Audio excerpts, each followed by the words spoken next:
Hello, and thanks for joining us on the podcast that discusses all things gaming.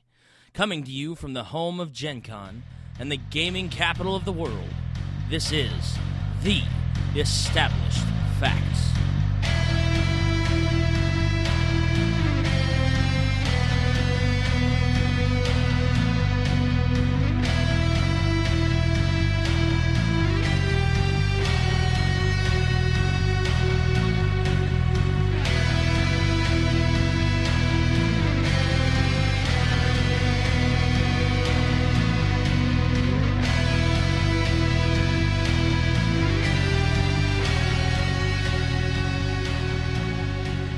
Hello, everybody, and welcome to episode 90 of The Established Facts. Sorry, I did not mean to blow out your eardrums. I'm just a little excited. Chocolate milk. Anyway. Sorry. All right. So that happened. That was a thing. Episode 90. So we are 10 away from 100, which we'll get to by next December. Yeah. Oh, goodness. Okay. It almost makes me want to, as soon as Gen Con hits, just go, nah, we're at episode 100. Sure. We'll just cram it, and we'll just do a bunch of little individual... Introduce ourselves, plug something, call it an episode. There you go. I hate to say this, Josh. We may be at 100 when we get to the Gen Con. It's going to be close. Well, I mean, if we continue to do two... Right, if we continue to do at least 2 a month, then 5 months. Yeah, it's going to be real close. Yeah. So, yeah, right there, June, July. Almost Fear the Con. Almost our... Fear the Con, featuring live coverage put on by Fear the Charity and the Established Facts of the overall Dungeon Crawl. Yeah, that's right. It's no longer an all-night Dungeon Crawl. No, I know. That's why I said the overall Dungeon Crawl, because I wanted to say all night, and I know it's not. I'm glad it's not. Slots 5 and 6. So, yes, make sure you keep your ear to the ground when it comes to all of our convention coverage and things like that. We've got tons of different stuff coming up. Fear the Con in June. Make sure you put that on your calendar. And, Indiana Comic Con, Indie Pop Con, fun stuff like that. Anyhow, episode 90. I don't know how serious of a topic this is going to be, but I think the depth of this conversation should be pretty good. We're going to be discussing the isms of gaming, and what I mean by that is, when you play some games, there's an element of racism, there's an element of sexism, classism in gaming, and in the gaming world, as we kind of meet new people who are affected by, whether it be negatively or positively, stereotypes and things like that. So for our versus topic for episode 90, this is an Avatar reference, and not necessarily, I'm not discussing the movie or the cartoon, the Airbender. Do you when I mean prefer Avatar, to be blue or I would prefer to be Waterbender. But that's I would just prefer me. to have Zoe Saldana close by. I prefer to be Bender from Futurama. Oh, well, that works too. Oh, yeah. That works too. No, in this essence, I mean, when you play a game such as World of Warcraft or League of Legends, anything where you have a character or an avatar that you are playing, do you prefer to play as a male or a female character? So we're going to go around the table and get everyone's opinion. I will go ahead and start with Deb because Maggie's chill right now. So if Deb happens to have to leave the table, let's go ahead and start to my right. We'll do our introductions and then we'll get our roundtable stuff. So go ahead. This is Dr. Deb. This is Josh. Lance. Derek. I'm Avital. And of course, I am Big Don. So Debbie We had to kick Prime away from the table for this episode. Yeah, he's tired. He wants to take a nap. And Now, see, that's napism. Napism, see? nepotism. Nepotism? Oh, my goodness. Wow. That was So, Debbie, male or female avatar? Female avatar. Josh. Male avatar. Fence. Of course. Derek. Smite. Male. Avital. Female. Okay, I am definitely a male Avatar player as well. So, Lance, you're the only one that kind of fell outside the norm with your fence comment. So, please elaborate on why you are a fence sitter and should thus be smout. It really depends on the game and the class that I'm playing in the game. There are some classes that I associate or I like to choose male or I like to choose female. I played Dungeons & Dragons Online once, and I wanted to make a party based on the Masters of the Universe characters. So I had a He-Man, I had a Teela, I had a Man-at-Arms. For that game, Teela was the party leader, so she was the one that when you came up and saw the party, she was the avatar that came up. So in that case, since I wanted Teela to be in charge, female avatar. Other games, like in the Diablo 3 game I'm playing with Josh, my avatar is male. He's a crusader. I based him off of the character from Kingdom of Heaven, Balin. So he's a male crusader. So it just depends on what I'm playing, the class that I'm playing, and the impetus for the character. Okay.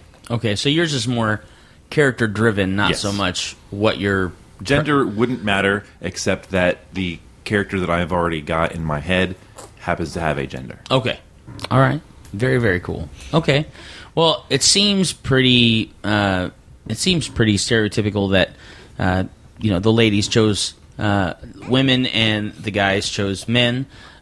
So, Derek, go ahead and elaborate a little bit on your choice.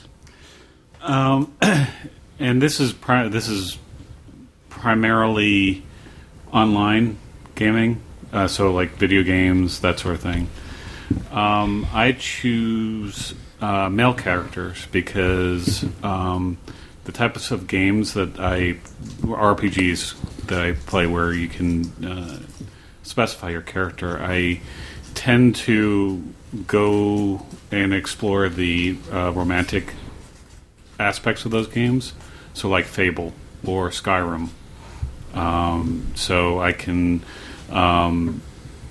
my character can fall in love with other men, and that's the reason why I choose male characters. So, would you guys say that it's that you prefer to have the choice as to whether or not you can play a male or a female character, or are you okay with the idea of I'm playing Assassin's Creed and the only possible character I can play is a guy? Things like that, like where it's kind of a instead of being kind of like an open world, open interpretation of your character, you are given this choice of character. Lance? I grew up playing on ASCII type video games where you were a cursor or an asterisk, so gender really doesn't matter to me. Josh? I can honestly say that I don't care. A story is going to hook me in. The story is what's going to hook me in. I will play Tomb Raider all day long, even if I'm Lara Croft. I'm not going to be mad because I'm not a male Lara Croft. I play Uncharted because I think the story behind it is fantastic, even if Nathan Drake is one of my favorite characters so far. In a game where we have the choice, I will choose male. Mainly because I am a male. That's what I understand. But if I don't have a choice, that doesn't mean I'm not going to play the game otherwise. Assassin's Creed Liberation, I think is what it was called. Was the first female... Libertine, I think is what it's called. But yeah. Was the first female assassin. This Unity, I think there's a female of one of the four, if I'm not mistaken. So it doesn't. To me, it's I will. If I do get the choice, I'm going to choose male mainly because that's what I understand. But if I don't have the choice, but the game is still good, I'm going to play it. That tends to be my route. Which apparently, side note, Commander Shepard was originally a female in the Mass Effect series, but they decided to go male because they didn't think it was going to sell. So I just found that out like a week ago. Avital? Well, I don't necessarily play that many video games myself, but I've watched my brother play a lot. Fable 2 is one that I've actually played through the entire thing. I like that a lot. Yeah, I played a girl. You played the sister? The sister in the beginning of it. Well, If you play a girl, they're both girls. So Oh, that's right. Yeah. You're right. and then, yeah, so it's me and my sister. So Right. anyway, but I think like it doesn't matter so much to me. Like if it's game, a lot of times it's older games that only have a guy. I mean, it doesn't really matter. My brother, he's kind of funny. Whenever he plays a game where there's a choice, he always plays a female character because he says you can get more stuff if you're a girl. And I'm just like, oh. All right. Yeah. Dive right into that There one. it is. You went there. There it is. And see, even though I'm playing a girl, I don't do that. Are you talking about online, or are you talking about? No, the Fable games. Inventory wise, or he can Like through the gameplay, because you're playing a girl, you get more perks out of it than if you were to play a male character. Online or not. Gotcha. Yeah. So I mean, like, even back to the days of, like, RuneScape. Oh wow. Yeah. Ooh, back in the day. Deb, do you have an opinion? Maggie, do you have an opinion? I get all this stuff. I think the reason that I would prefer to play a female character, and I'm kind of like Avital, I don't play a lot of video games. I watch my husband. I've watched him play Dragon Age. I watched him play Skyrim. I watched him play Watch Dogs. And he would always play a male character because that's what he does. I think if it was here, Deb, sit here and you play Watch Dogs, I think I would prefer it to be a female character because absolutely, because the interpersonal relationship and the interpersonal interaction. Sorry, I'm holding a really heavy microphone and my daughter with the other arm, so this is a little less than comfortable. The interpersonal interaction makes more sense to me if I'm playing a female, and I am a female, so if I want to develop, for example, a romantic interaction like Derek described, I'm heterosexual myself, so I would be interested in a relationship with a male character on there, and so I'd want to do that. Playing a male character and then having a romantic relationship with a female character, I don't think I would enjoy that as much. I just don't think that I would do that. And I would like to see about, the idea of, could you have a female, forgive me, I know we're a family friendly, a female badass in there, female assassins. I don't know. I personally think Samus is there you go. immediately Yeah, came to exactly. mind. Yeah. Or, in How the many Avengers people were movie. surprised at that one? Right. Everybody. I love the character of Black Widow in the Avengers. I like that female assassin, that idea, and so I would want to play a female character for that reason if I had a choice. If it's one of those there is no choice, for example, in Metal Gear, you play Snake, or you play you play some variation on the Snake theme. You don't get a female choice for that one. Okay, that's the game. That's the character story that you're telling. But if I had a choice, I wouldn't mind playing one of the female characters, to be honest. However, from what I understand, in Metal Gear Solid 5, when the full game ultimately comes out, there is a frankly, a very scantily clad assassin female character who's going to be a part of that you may be able to play in side missions. Oh, interesting. It's when you're watching the trailer, you're like, whoa, she is not wearing much.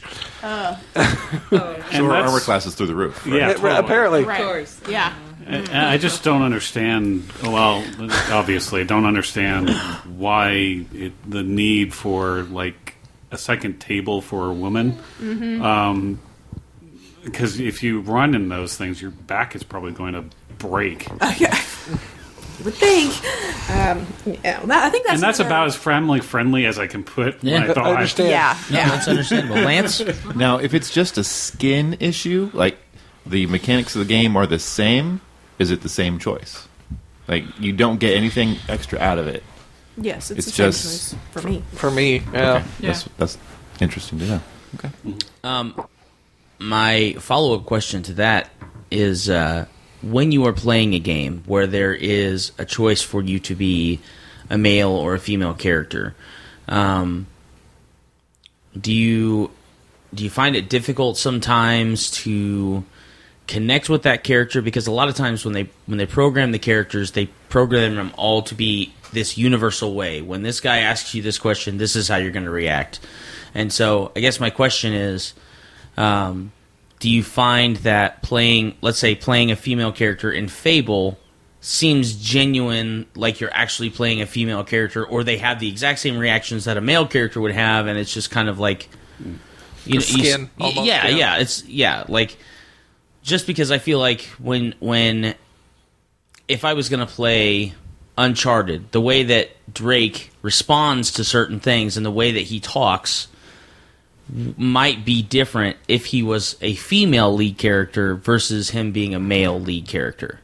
The Last of Us, Joel and why do I always forget the girl's name?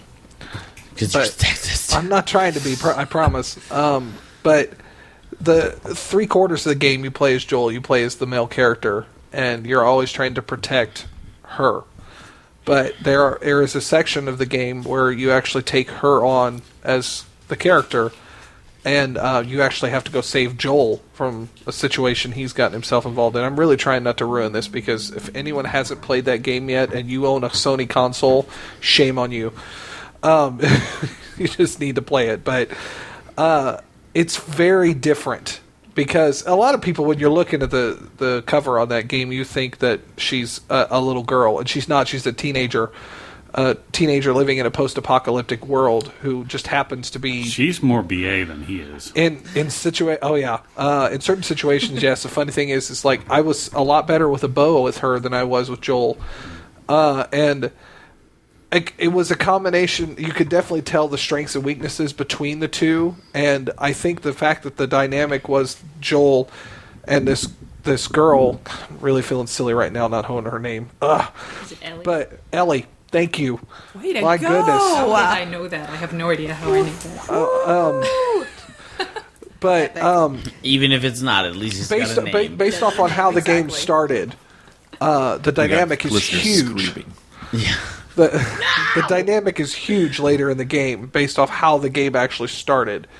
Just what Joel had to go through, but you could tell the guy Joel is trying to be as defensive and protective as possible to this girl who he sees now as a daughter figure.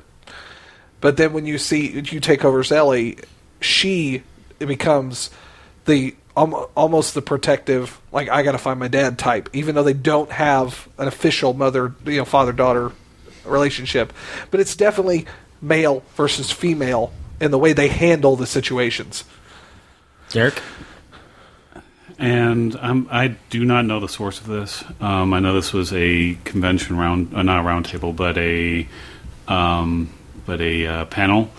And developers have said that when they are developing female characters, they insist on having females develop the female characters. Oh, okay. Okay. So, because they are concerned that they're being not inauthentic, when right, disingenuine developing. Absolutely. And that's kind of my question. Like, and the reason I bring the question up is because, for example, one of my wife and I's favorite movies, especially hers because she's read the book, is Memoirs of a Geisha. Mm-hmm. Mm-hmm.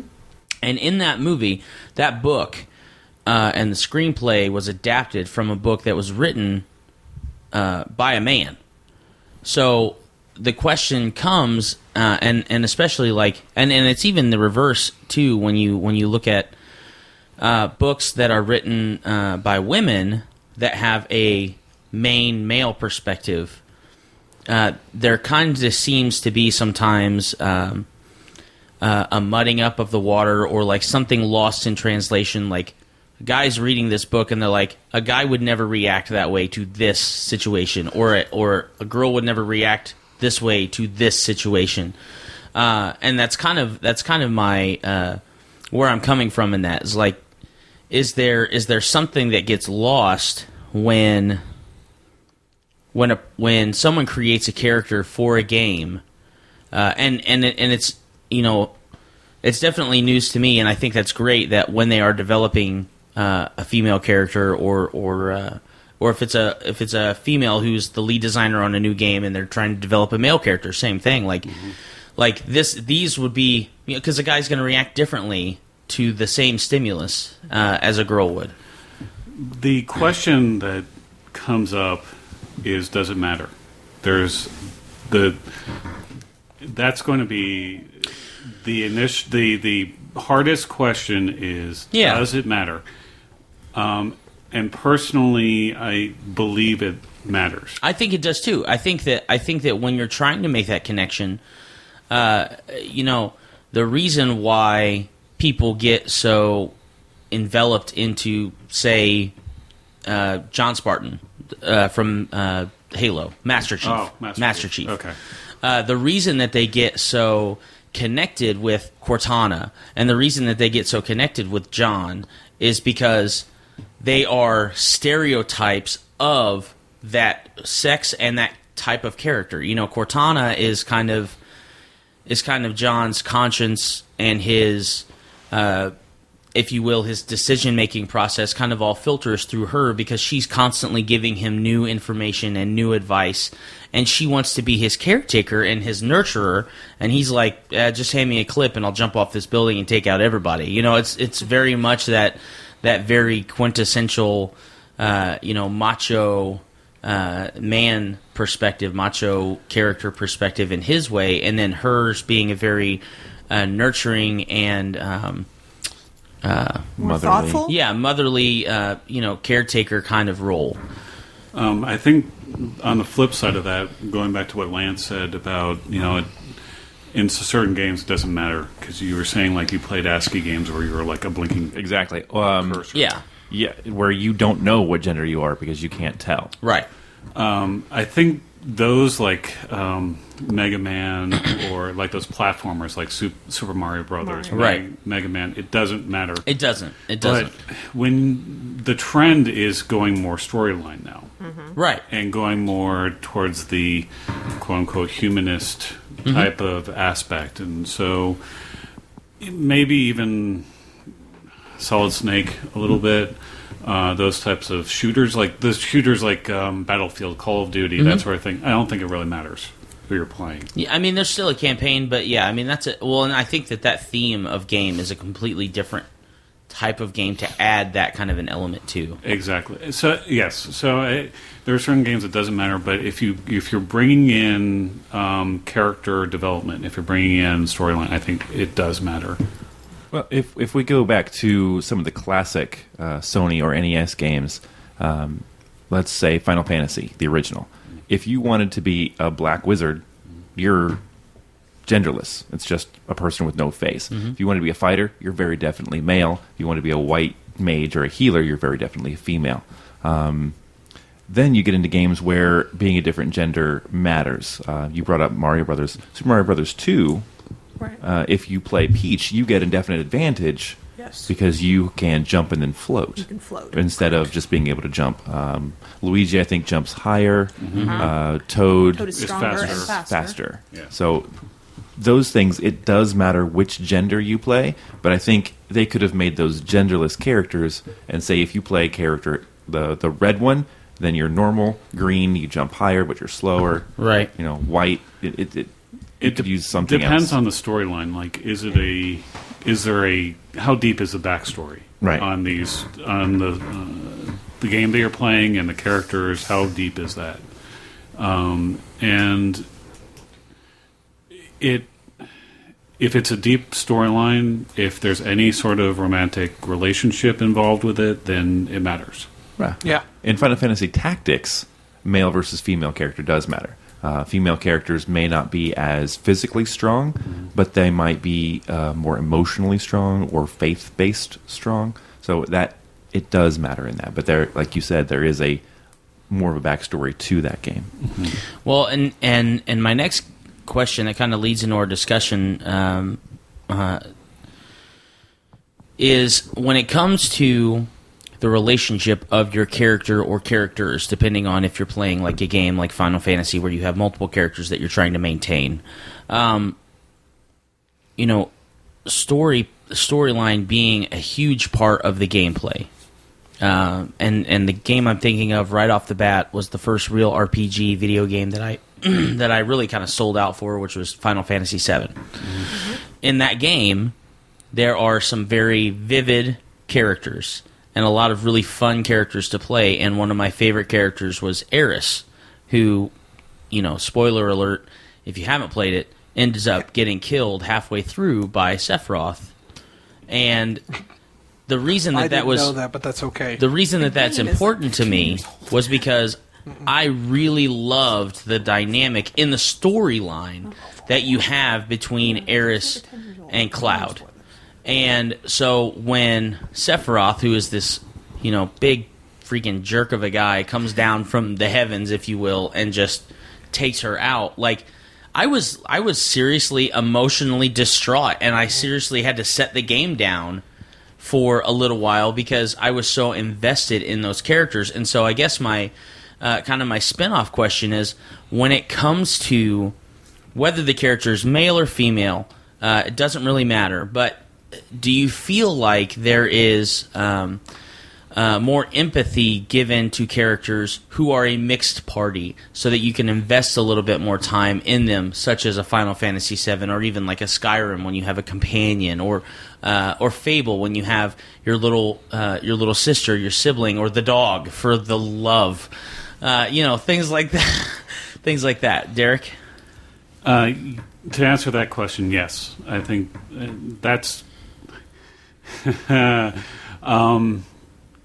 So, Dragon Rider game brings that up. Yes. Yes, it matters. And it matters because part of it is because they don't have as much control as the main character. And so you're trying to save them, but they don't have as many of the tricks or, the focus of the story as they are on the main character. So it's like they're almost like pseudo-helpless. But I think that the trope of rescuing the female dies, has just been overplayed about 20 years ago. And it's because that's all these games have been. Everything from King's Quest is, except for the two of the series that you're playing the female, it's always been like rescuing the girl and from the tower, and it's just been so played out. I will respectfully disagree, if that's okay. Round one. Well, no, it's frankly, it was a lot of the reason why I didn't join on episode 68, because it was not, and I'm not going to get into an argument on it. It's just not worth that. But yeah. I think what is important in any game, role playing, video, whatever it is the story's got to be able to get you hooked in, and if it's the relationships that are hooking you in, male or female, whatever, right. If I can understand where you're coming from, because there's not a male saving a male storyline. There hasn't been. Right, but that's not what I'm saying. It's just the female character has always been put into the I'm helpless, damsel in distress. Well, and I'll tell you, I think a lot of that has to come down to literature. And the reason I say, because they're a big element in literature where most people get their ability to write stories come from. They've read these stories, and it helps drive a lot of how they write stories. So if a lot of the drive comes from an era, many eras, in which the damsel is the one in distress, they understand and can produce a better story off of the things they understand. What you are seeing now, though, is I'll give Dragon Age Inquisition a ton of credit, because BioWare has pretty much gives you any option under the sun. In that you can play any race, and you can be attracted to any race or any sex, whatever you want. It doesn't matter. It's there. And they make an element of, if you are attracted or involved with that, they are going to get into some danger, and you are going to be the one that has to make sure it doesn't happen, which is why you made the comment that side characters tend to be ones that we easily hook onto. But, for example, in Dragon Age, you can play a female, and you can fall for a male, and you've got to figure out how to make sure that male doesn't die.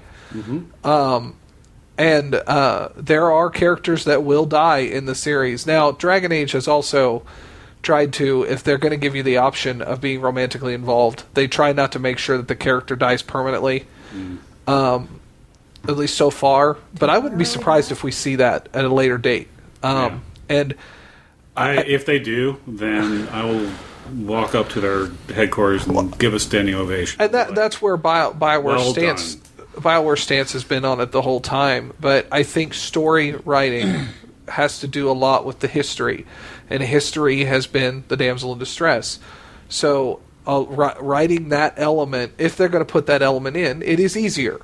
Whether you agree with it or disagree with it or not, it is a lot easier to write that element in so they can focus on everything else that's going on. If they're going to put a love interest in, it's easier to do a male and female. I just call it lazy. Well, call it lazy all you want, but the Uncharted series is my... Easier, lazy. The Uncharted series is to this day one of the best told stories out there, and one of the most entertaining parts of it is the relationship between Elena and Drake. Well, and I think that, the damsel in distress theme is 700 years old. I mean, it came into popularity during the Renaissance in plays and stories and songs and things like that, and it's just something that the mass of people tend to enjoy. So, Lance? We've kind of focused a lot on sexism here so far. I know this isn't isms of gaming, so here's one more. I'm the resident comic book guy. We've kind of established that in previous casts. The fallout among fans when Marvel decided to alter Thor to say that Thor lost his ability to be able to wield Mjolnir, and a female picked that up and became Thor. Now there's a female Thor in the Marvel Universe. That was huge among the fans because Thor is an established male character. Mm-hmm. So when I create my role-playing characters, I make them look like they would be based on who I want them to be. Like I gave the example of I play a female character, it's a female avatar, male avatar, excuse me. To do that to an established character, it upsets people. Why do you think that is? I'm not 100% sold that it's sexism in that sense. I think it's we understand who Thor is. Let's take a different character. Let's take She-Hulk.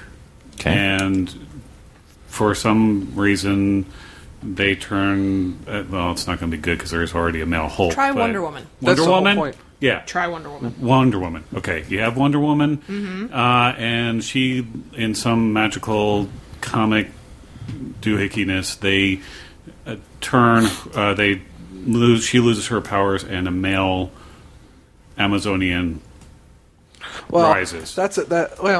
The problem with that is there's no option for that because all Amazonians are women. Well, what I'm getting at is that may not necessarily be the sexism, and may be the fact that it's an established character and you're really mucking with it. I mean, it's the same as like, hey, we're going to kill off Wolverine. Yeah, sure. Exactly. That I mean, yeah. But I get you because they killed Superman like 4 times. But 2, sorry. That's 2. going well. Haven't they tried to kill Wolverine? The thing about Thor, tried. this is where they encased him in adamantium. This is the biggest reason that I know that the biggest reason I can come up with that they'd be able to get away with making Thor a female is because the key behind Thor was always Mjolnir, and Thor is only as powerful as Mjolnir, and only those that are worthy can carry Mjolnir.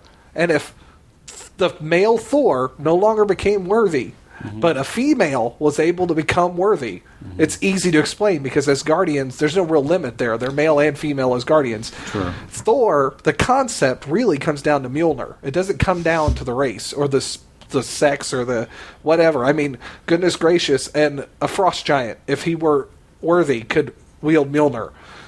And that's within that same realm.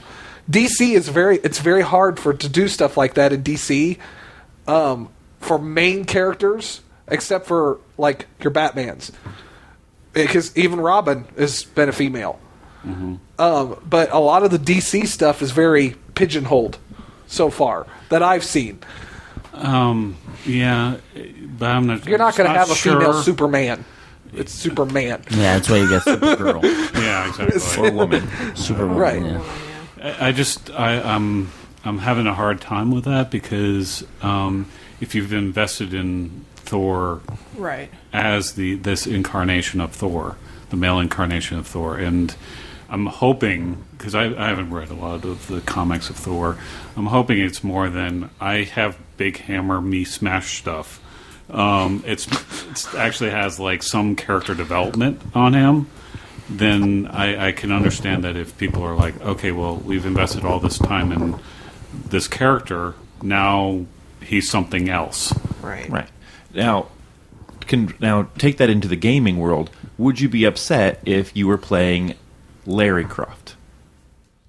I would not. Okay. See, but for some reason, we identify Thor, the character, as a guy, and there was a lot of backlash with Marvel over the decision to take the hammer away from a male character and then give it to a female character, calling it the same name. Didn't they do this before? I think part of the thing with Thor is that it's not just Exactly. a comic book creation. It goes Correct. all the way back to Thor the mythology. is a Yeah. I mean, It's you know, Norse. with The Norse Norse mythology, mythology. and in Norse mythology, But Thor is male. Yeah, but this. Okay. Just because it's a, I'm just saying it's Thor just is a because it's god. a character Yeah. That we that know. people are aware of. Right. He is. The people are aware of it, but I don't Not- think it's not to that level. I think that can be a part of it. It can, but Marvel's Thor is different than the Norse Thor. I and am well it's aware just- of that. It's just Yeah, I think that for the majority of people, they only understand the Marvel Thor versus there's this ambiguous entity called Thor that happened during the Viking Age and controlled thunder and blah. An element. You asked the question. Would you be upset if it were Larry Croft? I think what. Or Super Maria Brothers. No, I'm with you. I'm with you. A lot of I'm that. Super Maria. A lot of that would be No. because here's a couple of here's a couple of elements that I could see that coming into play. With Tomb Raider, the series Tomb Raider, the star has always been Lara Croft. She's been the star, but they named it Tomb Raider, which means I believe that they could easily create a story with a male lead. That being said, if they did that, it'd be just straight copy to Uncharted, because I do believe that Uncharted was a copy from Tomb Raider. I do not deny that in any way, and I know there's a lot of elements there. So you'll see with Tomb Raider they won't do that, but I'll step back and maybe a little less gaming related, but one that I know has been a topic amongst others, the Doctor. In the Doctor Who series, right. if he were to ever be a female. Like it the is- Mistress? Yes, like the Like Mistress. Missy? But would the Hey, Doctor Missy. ever be... spoilers. Oh, What? sorry, not I everyone haven't has seen the that. episode. But, anywho, the Doctor being a female. Heck, Anywho. heck, with the other Don't isms, leave Lance. the Doctor being black. That hasn't happened yet. We haven't seen anything other. Heck, the Doctor being American. That ain't gonna happen. You say that. That ain't gonna He is Scottish, I understand, and that but isn't a spoiler because you've That's spin still around. the United but- Kingdom. True, but they did drift out a little bit. Yeah, What happens if I they could see become, maybe like, Welsh. Australian? I could see maybe Welsh. But again, it's that same reason. Or- I've now brought up nationalism, racism, and sexism, all Yeah. having to do with one character that could easily be any of those, and yet Yeah, they still that's keep true. them in a box. And it's funny true. because Congratulations, you won the ism trifecta. it's in Doctor Who canon that other Time Lords have reincarnated as As the opposite male gender. and female, because he Correct. mentions in one episode, such and such, he was a crazy guy, or her, or right. like the same Exactly. Time Lord. Yes, but it Reincarnated hasn't as been both. the Doctor. Correct. I know. That's the one they haven't I know. touched yet, and that's I see where that's some people are willing to take the risk. Marvel took a risk. Some people may not be fans of it, but they took a risk to try something different, to step out of the box. Whoever made the Metroid series with Samus, they took a risk. Oh, they were the original risk takers. You're absolutely right, and that was a jump. But sometimes the risk in certain cases isn't worth the possible financial loss. Because a lot of the smaller game studios that you see putting these games out, Naughty Dog being the one, because prior to Crash Bandicoot, like it was Crash Bandicoot, and then the Uncharted series came out. Like there wasn't a lot that the Naughty Dog group was doing. So when they put Uncharted out and took the very safe approach of we're going to make an Indiana Jones type, which not to say that was safe, but an Indiana Jones game, a lot like Tomb Raider, and have him fall in love with a girl. They were taking the bet that people would buy it because it's an Indiana Jones type game that just happens to have a love story in it. Yeah. So Their storyline was worth. But with The Last of Us, they took a totally different risk there because they're now putting a teenager at risk. Like you're playing a teenage character. Was that Naughty Dog? Yeah. Okay. Yeah. That's not Same group of people. And it's you got to give some now granted, EA, they bought BioWare, they let BioWare take all the risks they want. D&D, you can play whatever you want. The reality is that, and maybe that's where we need to go with ultimately, is if you're not happy with the way the video game market's working, start yourself a role-playing game. Well, Paizo has done a lot. I will have to say, Paizo and surprisingly Wizards has done a lot. Paizo, who is it? The Shaman. Is it the Shaman? Yeah, it's a Shaman. She is a lesbian. The Shaman is androgynous. She's not. I don't think she's male or female.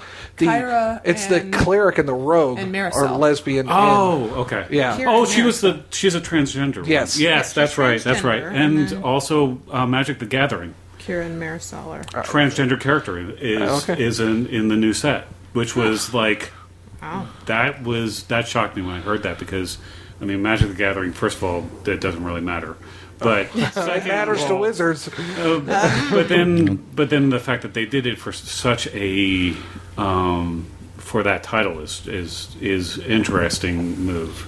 But in the same respect, I mean, is it something that those companies are using to open the eyes of awareness for, sexual awareness, or is it a marketing ploy to where they can open a whole nother door to people that don't play Magic? Lance? I think it is twofold. I think, yes, it is a marketing thing. You're opening it up to new audiences. But I think also the times have changed. We are no longer a boys are boys and girls are girls and boys fall in love with girls and girls fall in love with boys society. I think that is changing. And it's never been fully that. I mean, look at ancient Rome. But society is now becoming more accustomed to the change, more accustomed to variance, if you will.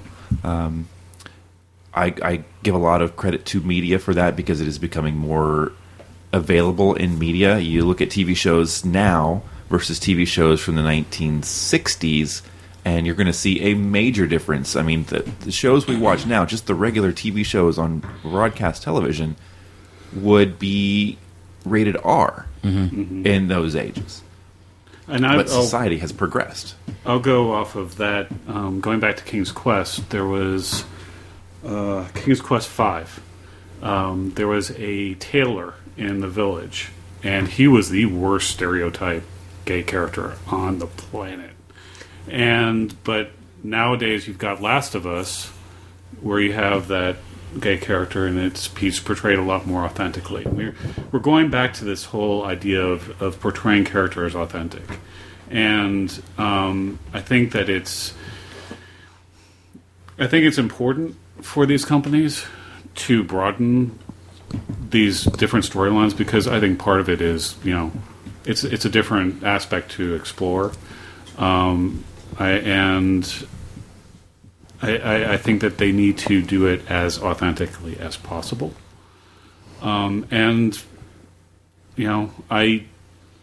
go off. I really get set off when people say, "Why are you putting this in there? Why are you doing something? Well, why are you putting these types of characters in there? You shouldn't be pushing this on us." And part of me is like, okay, Mr. First World Problems, you need to just quiet, because you don't have for me, it's important to see people like me in there. Because every time that I go to see a video game, and it's like, okay, well, now we have the obligatory romance scene, and I'm like, tune out. Because I just can't relate. Continuing with this, would you watch, since Deb hasn't said much, I want to ask this question kind of at her direction. Would you watch a Disney prince movie? Ooh. Where the female has to rescue the prince, like, say, Mulan?